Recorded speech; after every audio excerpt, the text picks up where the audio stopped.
Itulah kenapa berdiri Zam-Zam di sini kan gitu gitu. Ya. Baik, ya.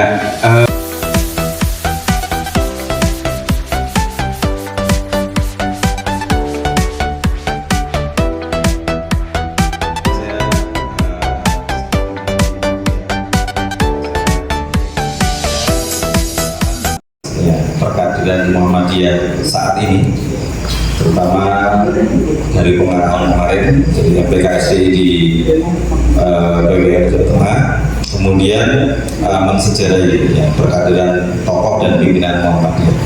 Baik, ini sampai jam berapa rencana? Yang menggerakkan organisasi ke arah tercapainya tujuan persyarikatan. Ya.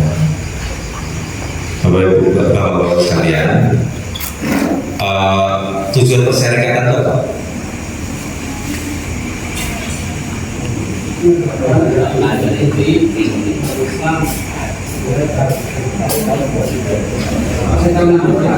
Oke, dengan sesuai itu adalah semua yang Bapak Ibu akan diberikan, entah itu melalui seminar, entah itu melalui loka karya, semi loka, atau workshop, atau bagaimana ya.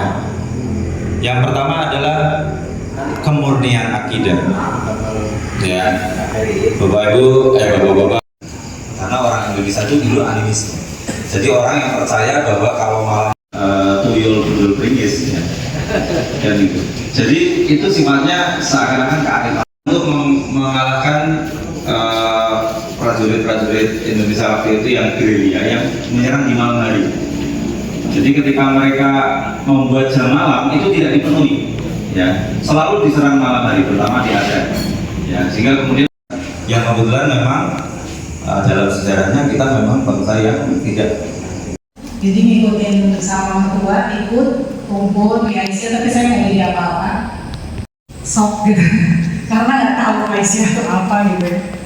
Tapi dengan saya belajar, kemudian saya ada di Aisyah, ikut di cabang, kadang di daerah juga, sekali-kali cuma ikut aja karena saya dari nama bumi. Nah di situ saya hingga sampai sekarang saya bisa di ranting Aisyah kemarin sudah 5 tahun dan suami saya yang dari Muhammadiyah, terus suami saya itu ketua pemuda Muhammadiyah. Akhirnya kami menikah tidak semuanya karena faktor keturunan. Tadi yang keturunan mungkin Bu yang jadi sahabat Ibu Purwani itu karena orang tuanya. Nah besok akan dijelaskan lebih detail oleh Bu Umi jenis-jenis macam-macam kader ya. Jadi kita langsung dulu dengar dulu dari kita semua sendiri bagaimana kita berproses menjadi Asia. Ada yang karena faktor keturunan, ada yang karena apa tadi? Karena suami, ya karena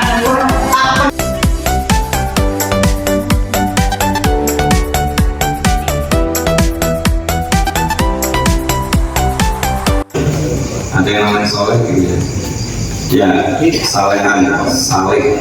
Jadi kalau kita selalu punya doa ya untuk anak-anak semoga menjadi anak yang soleh dan solehah gitu ya. Kira-kira soleh dan solehah itu apa sih?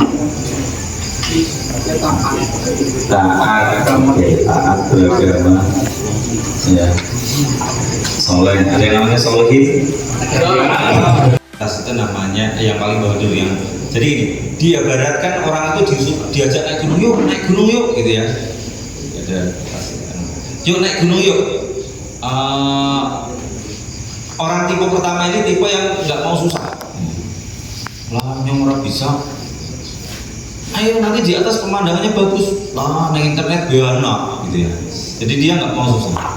Aja nyong loh gitu ya. Gitu. Yang kedua, yuk naik gunung tipe pertama ini disebut tipe quitter. Quitter itu orang yang selalu menghindar, ya, dimana orang tidak bersedia melihat sudut pandang orang lain, ya. Jadi sebenarnya kita Kalau kita tidak ini, orang yang berpikir kritis itu kalau kita coba dari situ bentuknya apa Pak dari sini? Pak dari sana bentuknya warnanya? Warnanya bentuknya apa? Oke, datar atau untuk botol lah ya. Yang kayak gitu. Jadi kritis itu kita bisa melihat dari berbagai macam sudut pandang. Ya. Jadi tidak saklek dengan satu sudut pandang kita. Kalau kita saklek, 6 pasti diomong 6. Karena kita nggak mau pindah posisi yang dipikirkan orang lain itu. Itu yang jadi masalah kalau kita tidak kritis gitu ya. Kemudian pengembangan wawasan kaki. Tangannya naik ke atas, dilepas dari bunda, dilepas. Oke. Mundur kaki kiri setengah langkah. Kaki kiri saja. Oke. Kaki kiri dan tangannya kemudian dilenturkan. Nah, ditekuk. Kakinya dibikin kuda-kuda. Jadi seperti ini. Nah,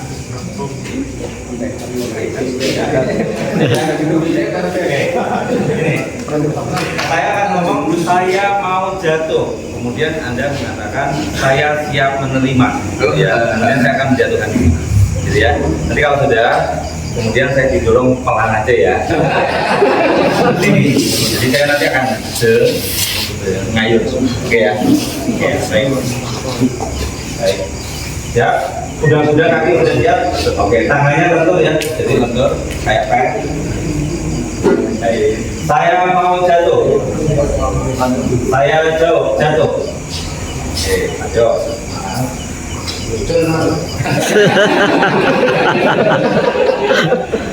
Oke, ayo. Oke. Ayo.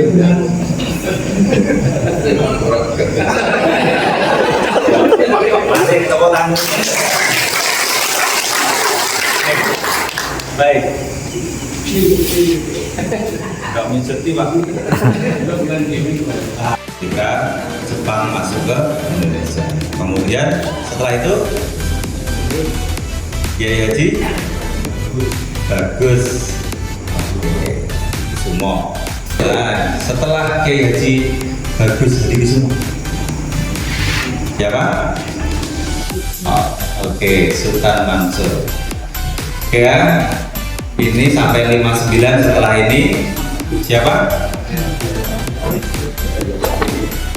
Ini satu-satunya yang tentara. Tadi sudah disebut Yunus Anis. Oke, jadi lihat level Kiai Haji Yunus Anis. Setelah itu siapa? Kiai Haji Badawi. Ini yang era menemani di era ini. Nah, ini yang menarik. Setelah ini siapa?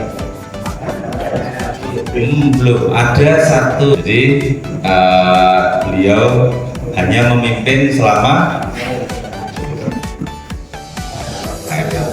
ya. Jadi udah aklamasi. Aklamasi segini untuk jadi pimpinan. Cukup lama ya. Setelah Kiai Haji A.R. Wahyudin. Apa iya? Nama lengkapnya?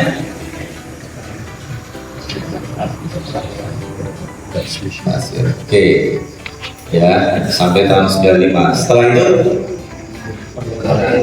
iya, Sora tahu ya, tahun 95 itu era-era menjadi ketua MPR ya. Setelah itu diserahkanlah pimpinan Muhammadiyah ke ya, itu Profesor Dr. Ahmad Syafi'i Ma'arif. Setelah Profesor Dr. Ahmad Syafi'i Ma'arif, Profesor setelah itu Profesor Haji Hasim. Nah, jadi kalau Bapak Ibu sekalian kita lihat ya, dari Ketua Muhammadiyah dari masa ke masa ini ya, ini bukti kaderisasi Muhammadiyah jalan terus. Jadi kita itu enggak kekurangan orang. Dan cara pemilihannya juga kita menggunakan musyawarah mufakat. Jadi ini bukti kaderisasi.